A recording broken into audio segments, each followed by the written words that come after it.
Ayan na, maulan na araw mga idea. So dito sa EDB 160, kakabitan natin ng PIE horn. Ayan. Gawin natin dual contact horn. So ito yung kanyang busina. Ayan. So kabit natin ito. At yung kanyang stock horn, gamitin pa rin natin ito. Ayan. So dito natin banda lagay yung kanyang loud horn. So tanggalin natin yung cover. So may mga video na tayo nito sa ating YouTube channel. Paano tanggalin. Bali ito mga ideas, natapos natin mawiringan itong EDB. So ito yung ating positive at negative, naka-terminal ito. At dito yung ating fuse 10 amperes or 15. Yan, pinagapang natin ito, naka-tube yung ating wirings. Yan. At dito yung ating domino switch para ma-select natin sa stock horn at loud horn.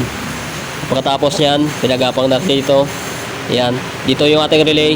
Yan ko nilagay para madali nating ma-access yung relay kung sakaling masira man siya. Yung bawat terminal, nasa socket ng ating relay, lagyan natin ng terminal. Ayan.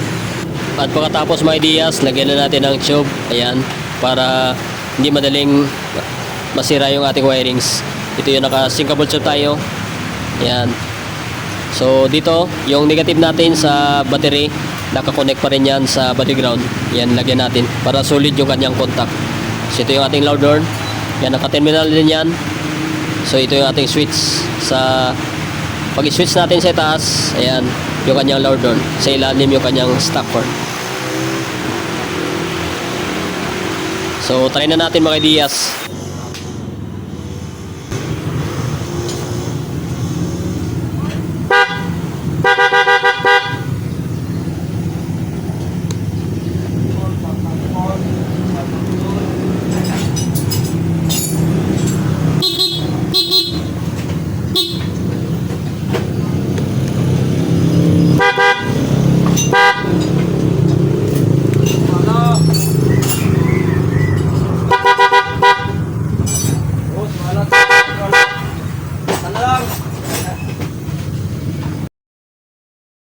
So ito na mga ideas, bali natapos na natin itong EDB 160. Kinabitan natin ng PIE horn, dual contact horn yung ginawa natin dito, stock horn at loud horn. So pandarin muna natin.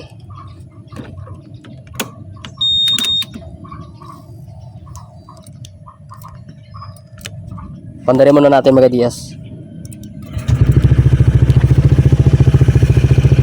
So yung kanyang switch dito nakalagay. Yan. Stock horn, loud horn.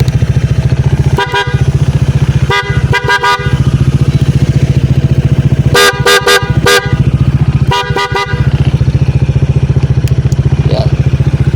So natapos na natin ito.